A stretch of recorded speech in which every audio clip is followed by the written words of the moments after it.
This podcast contains strong language and adult themes from the outset.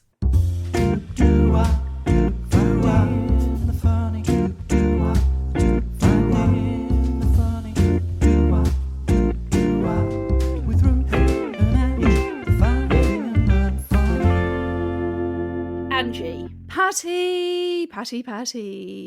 Who do you want to win I'm a Celeb? Oh, wow. Straight in with the big guns. Straight in with the big guns. Straight in. Right now. Just straight off the bat, because I thought it'd be interesting to do just as it started. Start off, yeah. And then midway through when you're like, actually, it's changed. I really like this person. So right now, line up that you've got. Who do you want to win? It would have to be, for me, the female footballer, and I can't remember her name. Oh, Jill Scott. Yeah, I would love Jill Scott to win. I think she is going to be cracking. And I I do can too. totally see her winning, and I would love for her to win. So that's from my, the initial, they've gone in, last night, we've got to see how they do over the next, 3 weeks or whatever, but she would be currently my number one, my winner. What would yours be? Well, I do love Jill Scott, and I think you're right. I think she's going to be absolute comedy gold, but I love Chris Moyles. Yes. Oh, obviously. I absolutely love. And I think the thing is with Chris Moyles is people think they know him because on the radio he's a certain type of person. And he's just, he is like that in real life. He's funny and he's quick-witted and, but he is just so lovely. He's such a nice guy. All the times that I've had the privilege of meeting him, we've obviously been on Radio X. Yeah. He is just the nicest guy. And I think that's what is good about programs like this for people like him who have got a bit of a kind of, I don't know, people think they know who he is, or he's got this bit of a persona because of, especially I suppose in his Radio 1 days where he was a bit known for being quite blunt, quite sort of bullish, wasn't he? So I think, it must be great for someone like him to go and say, do you know what? Whatever you think of me or whatever you thought you knew of me, I'm going to show you someone else that you don't know, that you don't see, and this is who I really am. Yeah. So I think it is great. I also really liked. I was a bit annoyed that he didn't do the trial. Oh, Babatunde. Yeah. But I actually found him very funny. But I can't believe he's already used I'm a Celeb, Get Me Out. I know. Literally, I was like, mate. This is your first. But then he was stood at the other end going, "Yeah, go on, you can do it. After he got down, he was like, "Oh God, that was terrible." And then he was like, "You've got this. I was thinking, and also, I just feel like now he's done that, he's put himself in a position. If Matt Hancock wasn't going in, he'd be doing all the trials, doing everything. Yeah, although that's exactly what I thought. Something that's pissed me off about Matt Hancock, it's pissed me off that he's going in, full stop, end of sentence. But he's also been exempt from some of the trials on medical grounds. Allegedly, that's starting to come out now. It's like, oh my God, you're such a... don't. And also, that people are so pissed off that you've left your constituents to go in there. Yeah. You're an elected member of parliament, yet you've gone off to make a bit of money off of the back of it. And everyone will vote you to do the trial. So you've gone, I don't want to do that one, so I'm going to say I'm exempt on medical grounds. Yeah, I know. It is just, those sort of things really piss me off. I'm like, either do it and you're all in. And, obviously, if it's legitimate that he is allowed to be not included in some of the trials because of... Then fair enough. And obviously, fair enough. But, ultimately with him, you just think, well, I don't believe it.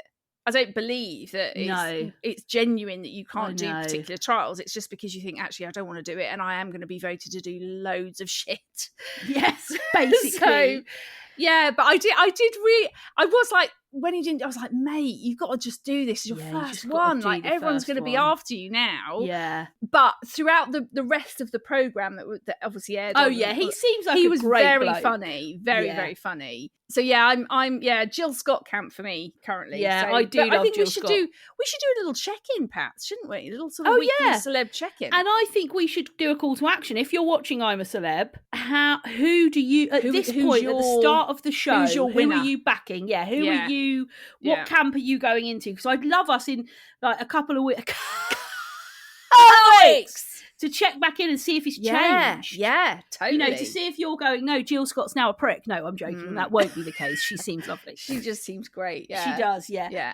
So get in touch with us. There's loads of ways you can find us. You can find Ange and I both on Instagram. I'm at Ruth Corden. She's at Ange Corden. And you can find the podcast on Facebook, Instagram, and TikTok. Just search Finding the Funny Podcast. Or you can send us an email. The email address is findingthefunnypodcast@gmail.com. Talking about emails and messages, we've had a load of messages in this week. We have. I just thought I'd take a snapshot of a few. Thank you for everybody that's messaged us, everybody that's got in touch, everybody that's found us and started listening and following us on Instagram and all those places. But I just picked out 3 messages that I thought were really great. So the first one came from Darren on the gram, and he said, "Hi ladies, just listening to your podcast and I've not laughed like this in years. I'm loving the show. Going to tell all my mates about you both." Darren, thank you so much, Darren. As well, a bloke. A bloke. It's lovely Welcome, getting Darren. the messages from the blokes. It is. Yeah. It is. We also then had one in from Annie, who says, "I miss you guys so much when you are not on. I need my Finding the Funny hit." We actually have quite a few of those messages, don't we? When we do, we've had a little break, we've had a week off, and the amount of gone on hiatus. When we've taken a hiatus, which is just so lovely that it is. You do get missed. And then finally, this came from Debwa. Now, I don't know whether it's Deb WA or what, but, I'm going to say Deb on the gram. And she said, "OMFG, you guys are hysterical. I am currently listening to you and I've realised I should have listened at home as the people on the train think I'm a nutter. I've got tears running." I assume she means down her face. And that's from Deb on the gram. I had a message in as well that I should just go share. On. Yeah, go on. So the message says, "Angie, I just have to say your podcast should have a warning about not listening in public. I was catching up on your podcast on the train and could not stop laughing out loud. It was the Ruth and Ange Urban that totally killed me. Also, when I got to the office, I almost choked on my coffee listening to Rossi D Woods. I had to turn you off. Looking forward to listening some more on my way home later today."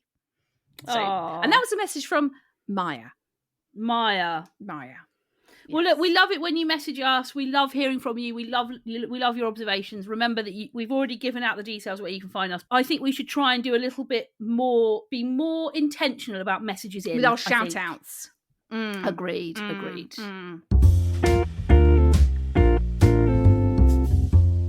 Angie. Patois. Can I talk to you about how the building of your autumnal wardrobe is going? Oh, well, I mean, autumnal. Do you want to make your wardrobe work harder for you this autumn? Yes.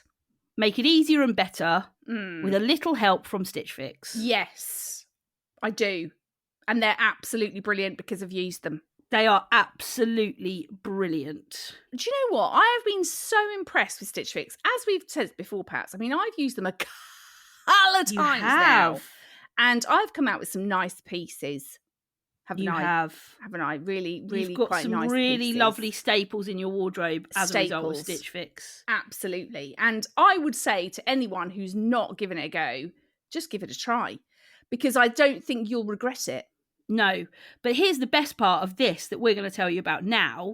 You would usually pay a styling fee of £10 each time you order, but our pals at Stitch Fix have a special offer for you. Right now, the styling charge for your first order will be waived, giving you the opportunity to try their services completely free, and there's no subscription required. Yeah, it is such a great way that they do it, and the fact that you can kind of log on, you go through a little style quiz, and then they send you 5 pieces, and you can keep all 5, or you can say, do you know what, I only want to keep 1, or there's a couple of items. It's so easy to return them as well. So easy. So I would say, if you want to get started today, all you've got to do is go to stitchfix.co.uk/funny, and you'll receive your first fix styled and delivered to you absolutely free. And to sweeten the deal, you'll get an additional 20% off when you keep all 5 items in your fix. Again, that's stitchfix.co.uk/funny. You've got nothing to lose.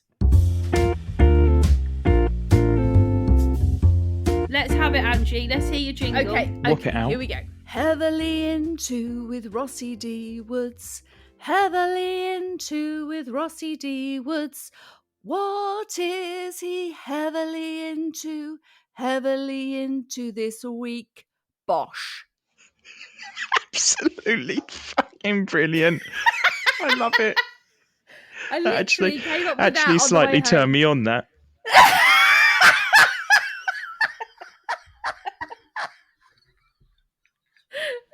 Ange, you pulled it out of the bag, love. Mate, oh God, honestly, that is hilarious. I was driving home. I was like, right, Ange, come on, I've got to come up with a little jingle. It's not difficult, is it? So I turned my music off in my car because that was distracting me. Yeah, you've got to turn it down. I can't have that going on in my ears when I'm trying to think of a jingle. So turn the stereo off. Stereo. Who calls it a stereo? Who the fuck calls it a stereo? Where are you going with that? 1985? Back in 1985, Angie Gordon. Stereo mic. For that, guys. I turned my stereo off. Did you turn your Walkman off as well? I turned my Walkman off, yes. Did you put your CD player down? Hey, did you put your boombox down? Do you remember mini discs? They never took off, did they? Yeah, they never took mini off. Disc players. Why did they try and make the CD micro? That never took off. No, you've gone from a disc that's like that to a disc that's slightly smaller. Yeah, I mean, why did they try that? Oh, there's no point. Money making. That's what that is. Your money making scheme. Money spinner. Yeah. So turn my stereo off, and that was what came out. But then I had to keep singing it to not forget it. And you sat down and forgot it. So do you think people were looking at, like, do you know when they stop at traffic lights? Do you reckon they were looking at you doing that? Probably. I mean, to be honest, Rossi, I do. D Woods, Rossi D Woods. Sorry, D Woods. Apologies, Rossi D Woods. I do actually groove out a lot in my car. Groove out. I think grooving out in a car is the best thing. I'm really into sort of the shoulder shimmies. I give it a lot. She gets big into Groove Armada. Groove Armada. Yeah, God, 90s. 90s. Anyway, babes. Rossi D Woods, what are you heavily into this week? Well, ladies, I have heavily been into blow drying my ball bag. Now, hear me out. Please hear me out. I've acquired a new hairdryer, and basically, I feel like I'm on Top Gun when I'm using it. It's like a fucking jet engine. Now, listen, though. When I say my ball bag, right, this is to all genders, not just male. Women can do it as well. When you've had a shower in the autumnal months, you get out the shower or bath, you towel dry yourself just gently, and then when you're out, put the hairdryer on, not full heat, because, don't burn the flappage, because it might smell like a shish kebab. You don't want that. Yeah, don't burn the flappage. Don't burn the flappage. And important. I've got this new hairdryer, and it's like I tell you what, it's the best hairdryer I've ever used. So, and I used to do this, right, blow dry the old ball bag, but you can blow dry the whole body, and I've actually researched it. I say researched. I've Googled the shit out of it. Google. I've Googled like it. everyone does. Yeah. So I've Googled it, and it says it's very good for stopping fungal infections and ringworm, which I thought were a thing of the 80s, but there you go. But here we go. Ringworm. So blow drying yourself is a thing. So I don't feel too abnormal now. But the only thing is, I forgot. Blow dried anywhere else apart from my hair. If any listeners want to write in, right, just to say if they do it or not, I think, and these all time, I tell you what, it gives me a tingle that I've never felt before. Also, it's not just, but I forgot I had this new hairdryer, so I've started the blow drying process. And have you ever seen the film Turner and Hooch? Yes. With Tom Hanks and that dog. Yes. And the dog. I don't know the breed of the dog, but you know when he sticks his head out the window and it flaps his face off? Yeah, ball bag. Rossi D Woods' ball bag. That's what it fucking looks like. Looks like a Shar-Pei. It looks like a Shar-Pei in the wind. What is so good about the hairdryer then, Rossi? Is it just the power? Is that what you're getting? No, it's not a fetish thing. It's actually, and now when I don't do it, if I forget my hairdryer, and I just towel dry myself, that's me done for the day. I'm in a mood. It's put me in the right mood. I'm in a mood. I think it's an OCD thing now. Yeah. Yeah, I think it's become quite obsessive now, hasn't it? It's become an obsessive compulsive disorder about blow drying my body. And can ball bag. Can I just? It's all for all genders, though. It's not just for ball bags. Yes, it's not just for Christmas. Ball bags and flaps. You can do ball bags and flaps. Basically, what we're saying is the Jack and Danny and the ball baggage. Yes. It's pubes. What we're saying is pubes. Well, how do you know Rossi's got pubes? Pubes. You've made another assumption there. Pubes. You've made another assumption. No, you have to say it like this. Pubes. Poor bears. You've made another assumption, but you are right, Ange, because unfortunately, and I've been told off by the wife, I have let myself go in the pure bears area, and I usually shave them to about a 1. So they're okay. It's very specific. But unfortunately, to about a 1. I get grade 1 on the. I get the tape measure out. Grade 1 all over, please, if you wouldn't mind. Grade 1. Get your strimmer out, love. Grade 1 all over. Yeah. See, I'm not. I go to the barbers to get that done. Yeah, I'm quite into. Do you have a hot towel afterwards? What? Just with a little hole in, so I can stick the old. No, absolutely fucking well not. What I do. So I've been told off. I've let them overgrow, shall we say? It looks like a packet of old Holborn hanging out my pants. So I like a purbis. I don't. I like a purbis. What 80s bush? I don't think there was a craze. There was a craze of 80s bush, but no, I need to sort that. You need to get back on keeping it. I'm a big fan of the bush, to be honest. Yeah, we've had this before. Ange wants to bring back the bush. I'm on about bringing back the bush. I think we've gone too far with this kind of grooming of absolutely every slightly bit of hairy body that we have. Well, on that kind of pretense, if you like, on that note, have you ever heard of a merkin? I don't know if we talked about it before. We had an episode that's got merkin in the title. I brought merkins to Funny. No, please. And she's got a merkin. That's why she bought it. She showed us. Well, I haven't got one because I don't need one. She doesn't need one. I've got my own fully grown merkin. What the fucking hell are merkins for? I know what they do. If anyone doesn't know, they're a pubic wig. And I asked my daddy what they were, and he hadn't got a clue. He thought it was some kind of pet. I think that's what I brought to you, Pats, wasn't it? Like, do you know what a merkin is? Yeah. I don't even know now where I even came across merkin. But I remember coming across I wouldn't like to come across one because do you stick it in the washing machine or what? Do you put softener on it? Jesus. You could blow dry it. I would take it. Take it to a laundrette, just chuck it in there. Yeah, chuck it in. Take it to a hairdresser. Dry clean only. Yeah, dry clean only. I reckon a merkin would be dry clean only on the back. Does it have one of those little labels? Because that would be itchy, wouldn't it? You'd have to cut that out. You'd have to cut it out. This week, we sort of touched on this last week, I think, but this week I have been heavily into trying to find a fucking air fryer. Oh, don't. Everyone and his dog is after one, aren't they? I tried to go onto Aldi yesterday because they were doing a fake Ninja, which is basically exactly the same as a Ninja for $89. They're calling a Finger. Right? I got on. A Finger. A fake Ninja. I got on, right, onto the Aldi website. This is the Aldi website, right? Got onto the Aldi website. I was 179,000th in the queue. Oh, not you are shitting me. Oh, not that far back then. Was Philip and Holly at the front?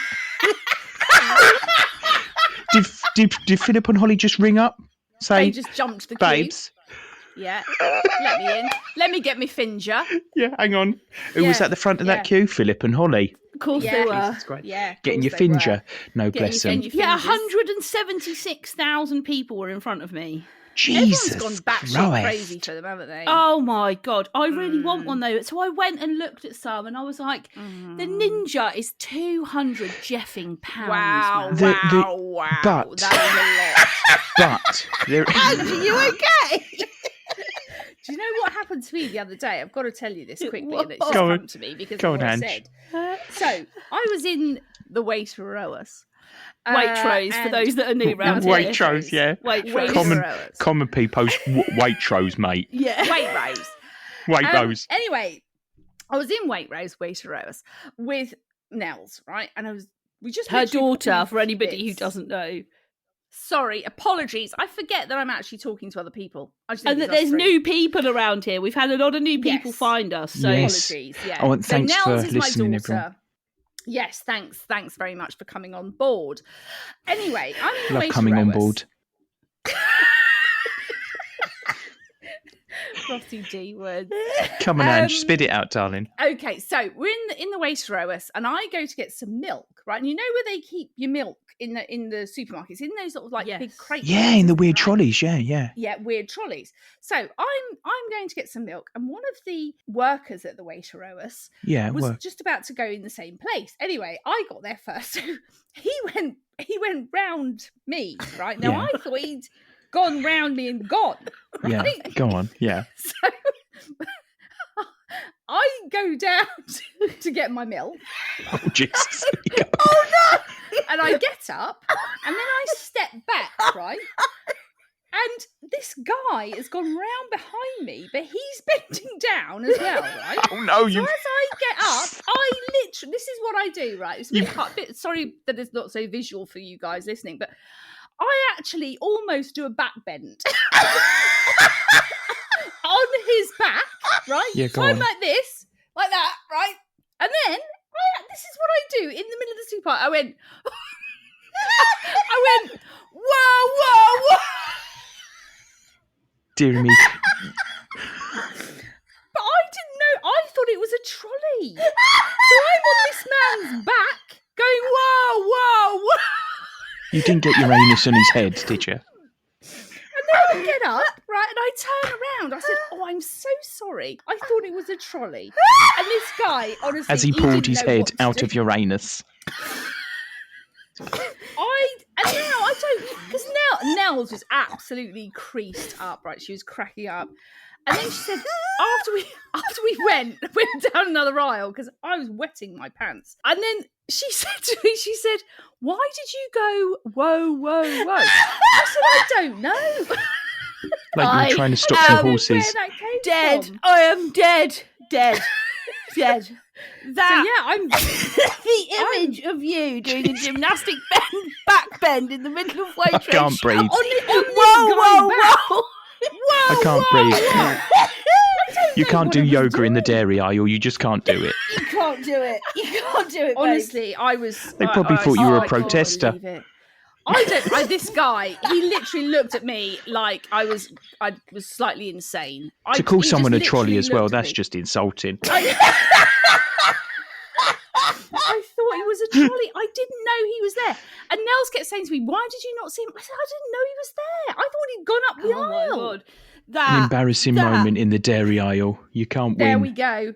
In your way to row us as well. You saying, whoa. Whoa. I don't know. Do you know what? I've done it a few times since as well. Oh, you just Wild horses. Wow. I know. I don't know what's wrong with me. Where's the woes and the wows coming from? Anyway, sorry about that, guys. God. That is absolutely hilarious. There we go. Well, there we go. Brilliant. That's what we have been heavily into this week. Yeah, along with a whoa. Thank you, Rossi. We love you. Anytime. You know what you need, Angie, when the weather is this bad? What's that, mate? You need very, very comprehensive skincare. I do, actually. Yeah. To keep your skin hydrated, plump, moisturised throughout the winter months, you really do need to get on your skincare. And I have got for you the most accessible, fast-tracked way to get great skin. Right. I need this in my life. This is Skin and Me. I've heard a lot about this, actually. They offer very powerful active ingredients that you can't buy over the counter, and it is a treatment specifically for your skin concerns. So a team of dermatologists, so they're all fully trained experts in the area of skin. Yes. They find a solution that's tailored to your skin type and evolves with it, and it actually works. This is what I need, Pats. I absolutely need this because, as you know, I'm not very good with the skincare. You're not. I'm a bit lax. I'm not, I just don't really bother. So this sounds perfect to me because it's quite easy to use. Have I got that right? It is. So it comes in a daily doser. So it's like it looks like a sort of bigger lipstick, and you twist it and it gives you the exact amount of product that you need. So none of this worrying, am I putting too much on? Am I wasting not enough? Is there not enough for my skin? So you twist the applicator and you get the perfect dose, and you pop it all over your skin. It's tailored completely for you. It's sustainable, vegan, cruelty-free. They've got active ingredients. Your treatment will also evolve over time, working to achieve your skin goals. So if you want to clear up acne or pigmentation, or you want to get rid of fine lines and wrinkles, whatever it is that you want to tackle on your skincare, the team of expert dermatologists will put it all together. You'll get the perfect skincare delivered for you. Right. Now, I think I've got to do this because I don't really have anything like this in my world. So, for anyone else who wants to join me on the Skin and Me, this is what you need to do. You can get your first month for just £3.50 with code FUNNY. Now, this would normally be £24.99 per month, but you can get it for £3.50. And now you can complete your routine. Just opt into the free trial of Skin and Me's cleanser and moisturizer, which is subject to dermatological assessment.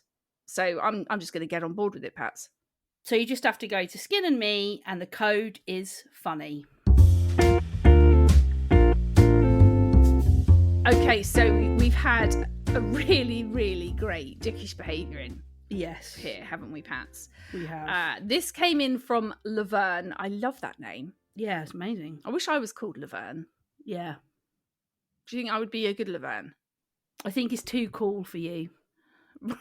Right, yeah, probably. Yeah, I think if you introduce yourself as Laverne, people would go, well, she doesn't seem that cool. Cool. She doesn't seem like she's got cool parents. She's more of an Angie. Yeah, yeah. She is more of a Christine, I'd say.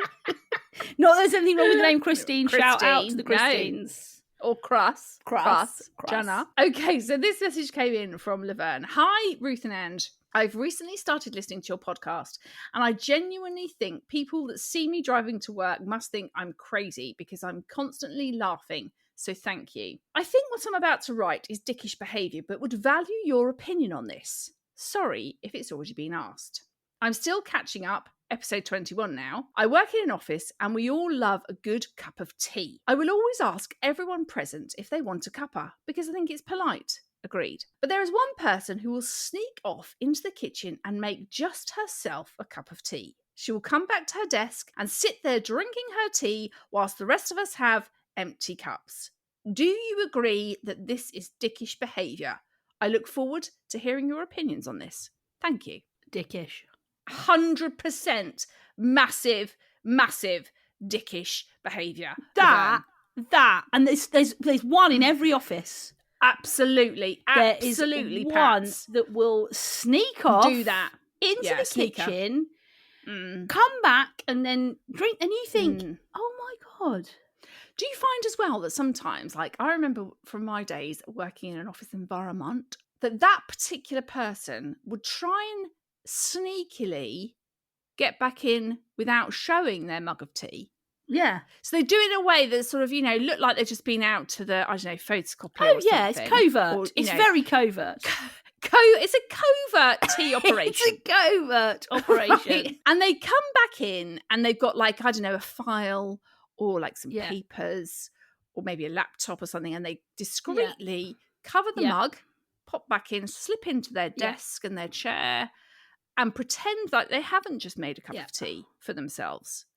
That is the thing that I think gets me the most. It's like you're blatantly doing this and trying to cover it up, but I see you. I see you, Terry. Terry. Coming back in with your sneaky cup of tea. What about everyone else, Terry? Does everyone else want to drink? Is everyone else a bit thirsty? Is everyone else thinking, it's 11 o'clock, I could do with a brew right now? But you... Well, do you know what? I live with somebody that does this a lot.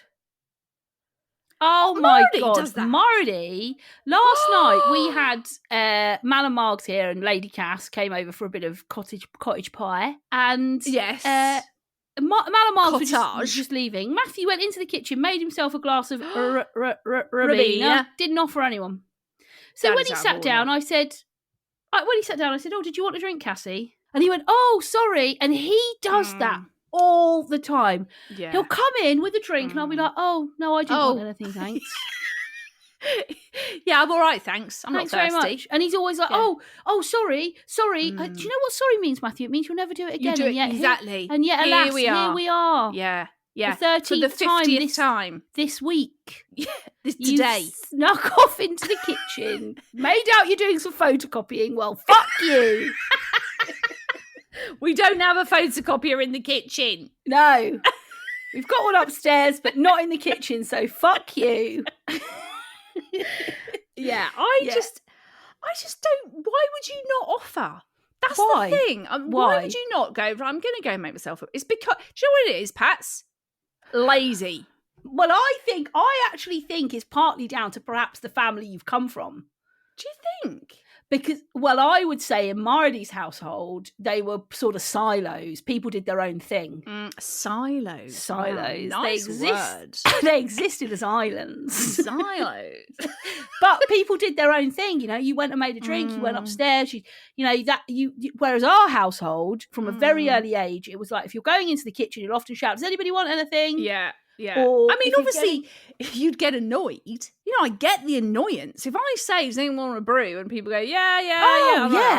Shit, I shouldn't have asked. I've got to make 20 bloody cups of tea now. Asked. I get it. I get Terry's secretive nature. We don't support it, but we empathise. We empathise, Terry. That doesn't mean that we would do the same and we have that same behaviour. But I do think in our family, from a young age, you were told, weren't you? If you're going out to make a drink, you ask, does anybody want a drink? I mean, I was basically the brew maker, wasn't I? I was Anthony from Royal Family. I didn't even drink tea. Which is weird. That's the thing. You don't even drink it. But I make a good brew. Yeah. You do make a good brew, actually, Pat. For someone who doesn't drink it. For a young age, it was like, Rudy. I was called 2 Teas Trudy at one point. That's what Mal would call me. Dad would be like, come on, Trudy, 2 Teas Trudy, off you go, make up as it. Fucking hell, Dad, I'm 8. It doesn't matter.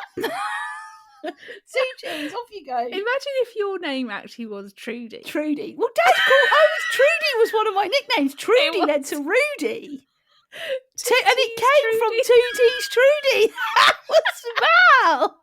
Mal giving it 2 Teas Trudy. Yeah, I forgot about the 2 Teas Trudy. I was basically Anthony from the Royal Family. Put the kettle on Lurkio. Put the kettle on 2 Teas Trudy. Yeah, you were. So, I think in our house, that's very much been the vibe. Yeah.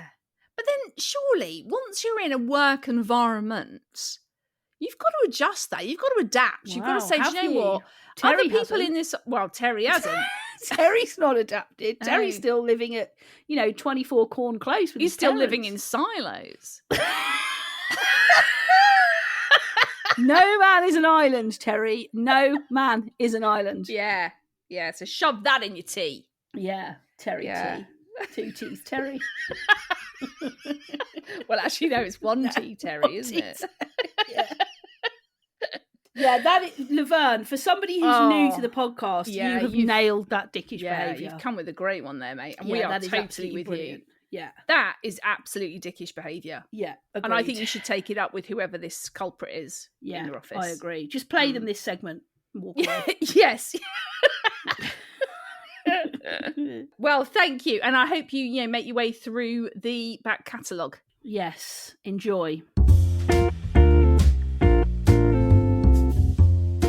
Okay, so we're going to have a little bit of a serious chat. No dilemma this week. Didn't have a dilemma in, but I was telling you, wasn't I, Angie, about the clip I saw of a Myleene Klass. So Myleene Klass has done a documentary about baby loss for the Channel W. And I watched a clip this week of her talking about, sort of asking, she said if she could relieve women of anything, it would be this notion that when you fall pregnant, you must keep it a secret for 12 weeks. Yeah. And it was a really interesting spin. She was sort of saying, we've sort of burdened women with this, like, you mustn't tell anyone because if it goes wrong, then you don't want to inflict your pain on anybody else. Like, keep it to yourself, keep it quiet. And Myleene Klass has lost, I I think she's definitely lost a baby. I think it might be more than that. I don't know. But in that window, and she was saying that when she's gone to her friends and her family and her loved ones, obviously the first thing they've said is, I didn't even know you were pregnant. Yeah. And she's sort of saying, why can't we just be open and honest about it? Because if it does go wrong, you're going to need the people you love the most around you. Yeah.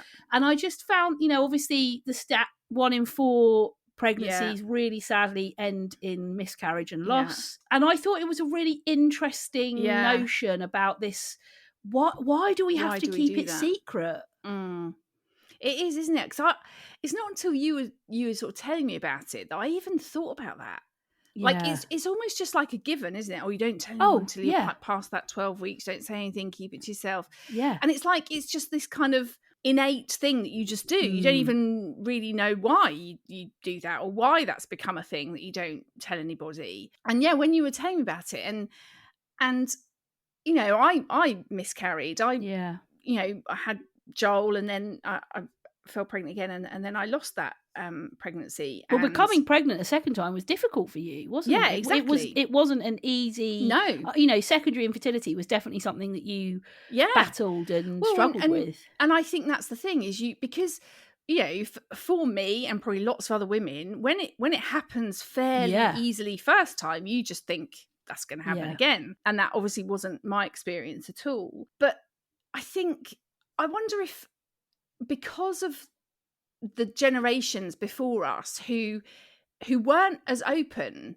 as I think we are now as a society, a lot more. Yeah. Whether it was like that, whether because for so long people were told to kind of, you know, you don't show your emotion, you don't tell anyone when you're feeling sad or down or when something, you know, you keep that to yourself, you don't need to share that with anybody. Whereas now, you know, majority of the world we live in, people are a lot more open and want to kind of talk to people, share their feelings, tell them what's maybe going on in their lives. And so you sort of think, is it like a bit of a societal shift? Like what we used to do going back, you know, a long time is so different now. But because that's become so like, taught to women, you don't tell anyone for that 12-week period, or you keep it very quiet, you keep it, you know, literally just for the, you know, maybe a couple of people that you're very close to. Other than that, you keep it completely to yourself.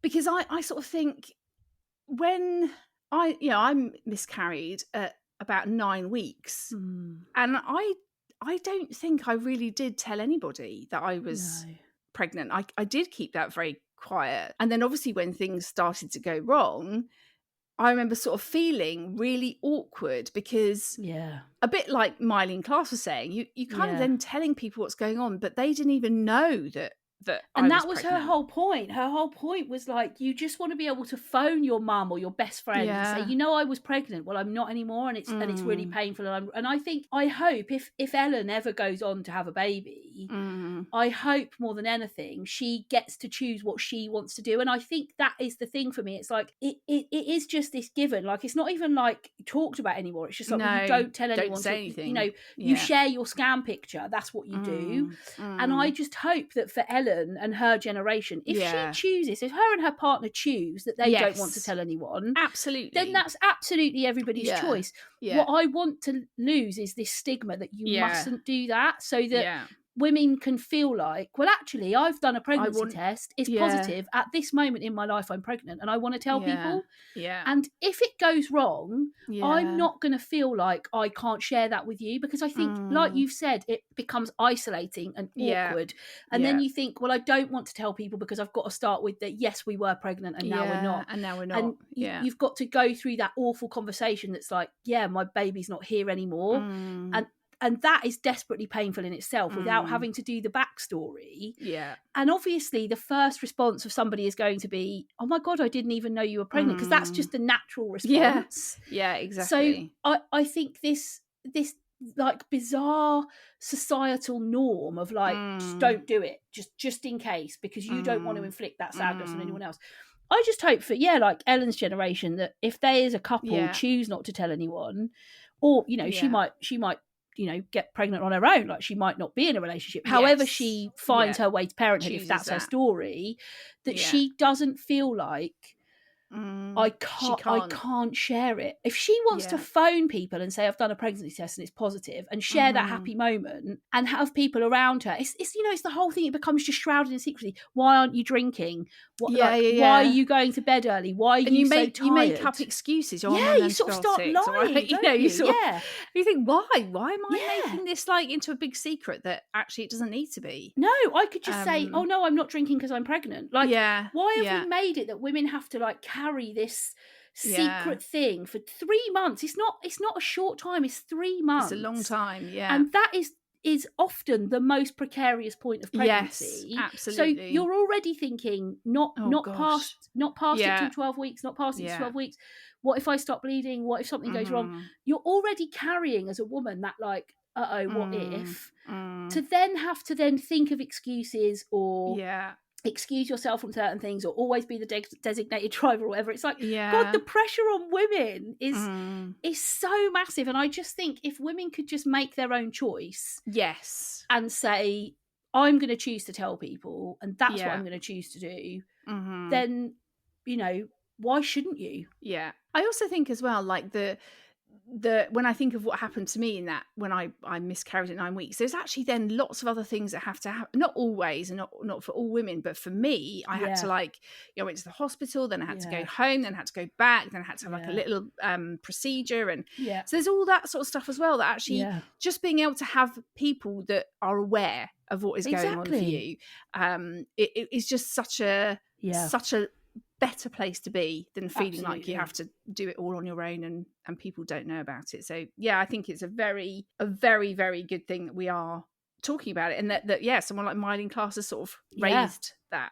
So very, very good thought that, Pats. Well, listen, we hope you've enjoyed this week's episode. Obviously, as always, thanks to Rossi for coming on and telling us what he's been heavily into.